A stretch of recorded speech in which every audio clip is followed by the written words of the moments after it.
कि आपके black pen से साइन होने चाहिए, तो इसका मतलब ब्लैक पेन से ही फोटो में स्पष्ट रूप से दिख रहे हो, ऐसी कोई दिक्कत नहीं। तो कैसे हैं आप सब? राम जी की पाठशाला में आपका बहुत बहुत स्वागत है। उम्मीद करता हूं आप सब अच्छे होंगे और आपकी तैयारी बहुत ही बड़े ढंग से चल रही होगी। दोस्तों, आपकी तैयारी तो बड़े ढंग से चल ही रही होगी, परंतु आपका फॉर्म एक्सेप्ट हो जाए, इस चीज का भी आपको बहुत ज्यादा ध्यान रखना जरूरी है, क्योंकि उस तैयारी का ही क्या करोगे यदि आवेदन ही स्वीकार नहीं किए जाएंगे और आपका फॉर्म रिजेक्ट हो जाएगा। यदि आपने कुछ बेसिक गलतियां अपने फॉर्म में कर रखी हैं, तो आज का और कल का दिन आपके पास अभी भी है, जाकर के उन्हें सुधार लीजिए, नहीं तो कोई फायदा नहीं है कितनी भी मेहनत करने का। मैं आपको 4 चीजें बता रहा हूं, उन 4 चीजों को गंभीरता से आप देखिए, वो सुधर जाएंगी, परेशान भी होने की जरूरत नहीं है। परंतु यदि आप उनमें सुधार नहीं करते तो आपके लिए फिर खतरे की घंटी है। गंभीरता से मेरी बात आप सुनना चालू करिए, ठीक है। यहां पर 4 पॉइंट मैं लिख रहा हूं, सीधी बात, नो बकवास, फालतू कुछ नहीं।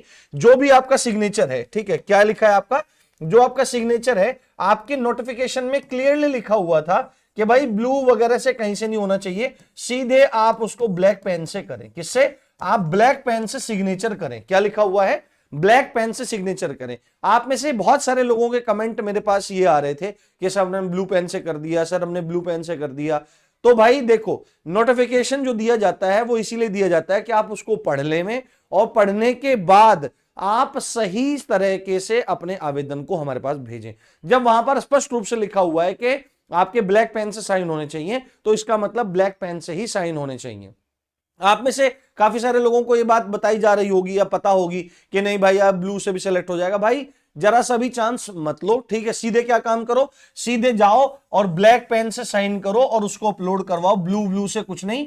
क्योंकि अगर 99.99% भी आपका काम सही हो रहा होगा और 0.01% में अगर आपका फॉर्म रिजेक्ट हो गया, तो क्या कर लोगे तुम? तो कुछ नहीं कर सकते। तो सबसे पहली बात है, अगर वहां पर लिखा गया है स्पष्ट रूप से, तो ब्लैक पेन से ही आपको वहां पर सिग्नेचर करना है, ठीक है। दूसरी बात, जो आपका फोटो है, फोटो जो आपका होता है पासपोर्ट साइज का होता है, और फोटो के संदर्भ में एक बात स्पष्ट रूप से कही जाती है कि फोटो स्पष्ट होना चाहिए, बिना हैट के होना चाहिए, साफ चेहरा दिखाई देना चाहिए, टेढ़ा मेढ़ा ऐसा नहीं होना चाहिए।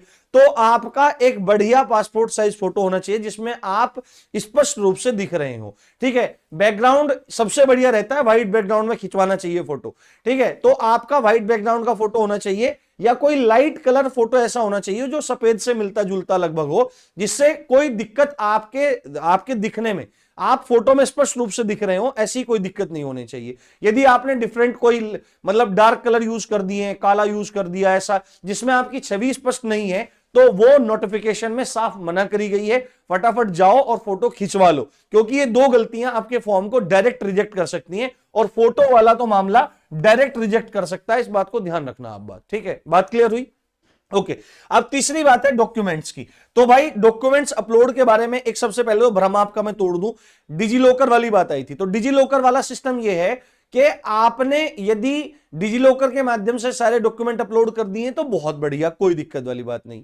कुछ कर दिए डिजी लॉकर से, कुछ स्कैन करके अपलोड कर दिए तो कोई दिक्कत नहीं, या आपने लगभग सारे भी स्कैन करके अपलोड कर दिए हैं जो मांगे गए हैं सही डॉक्यूमेंट, तो भी कोई दिक्कत नहीं है, क्योंकि डिजी लॉकर की अनिवार्यता नहीं है, ठीक है। आप उसको अपनी सुविधा की तरह यूज कर सकते हैं, परंतु आपने सही डॉक्यूमेंट वहां पर डाले हों, ठीक है। यदि वहां पर 10th की मार्कशीट मांगी गई है, सनद और मार्कशीट मांगी गई है, तो आपको वहां पर एक ही डॉक्यूमेंट भेजने का मतलब आ रहा है, तो मैं तो आपको यही कहूंगा कि भाई आप 10th की मार्कशीट डालें, क्योंकि उसमें क्या रहता है, वैसे सनद में भी रहता है, 10th की मार्कशीट में ही क्या रहता है, आपकी डेट ऑफ बर्थ रहती है, पिता का नाम रहता है, सारी चीजें।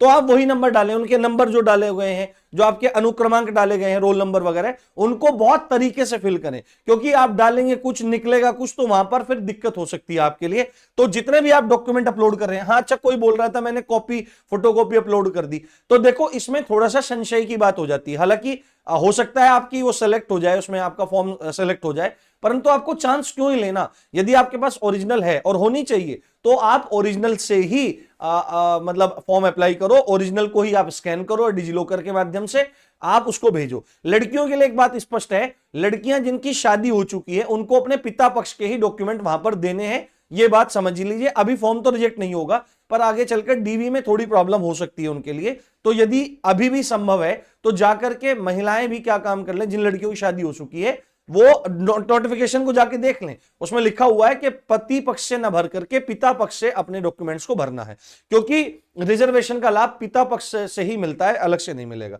साथ में जो भी डिटेल्स आपने भर रखी हो, आपका नाम की स्पेलिंग क्लियर होनी चाहिए, नहीं तो फालतू सिर में दर्द होगा आपके, ठीक है। पिता के नाम की स्पेलिंग, माता जी के नाम की स्पेलिंग, आपका रोल नंबर, आपकी ईमेल आईडी, आपका फोन नंबर, सारी की सारी चीजें आपने अच्छी तरीके से चेक कर ली हो और अच्छे ढंग से आपने चीजें समझ ली हो। बाकी कोई टेंशन लेने की बात नहीं है, अगर इतना काम अच्छे से कर रखा है तो कोई फॉर्म रिजेक्ट नहीं होगा। बट फोटो वाले मामले को देख लेना, इसमें फॉर्म डायरेक्ट रिजेक्ट होते हैं। तो ये वाली बात है। साथ में अगर देखो भाई आप में कोई टेस्ट मतलब तैयारी बढ़िया से कर रहा है, तो उसके लिए रामजी की पाठशाला ने मात्र 99 रुपए में 40 से ज्यादा टेस्ट अवेलेबल करा रखे हैं रामजी की पाठशाला के ऐप पर। वो डिस्क्रिप्शन में लिंक है, जाकर के आप उसको ले सकते हैं, देख सकते हैं, जिसमें 11 फुल लेंथ टेस्ट हैं और बाकी सेक्शनल टेस्ट उसमें दिए गए हैं। तो इसी अच्छी बात के साथ आप देख रहे थे रामजी की पाठशाला। चैनल को सब्सक्राइब जरूर कर लो। जय हिंद, जय भारत।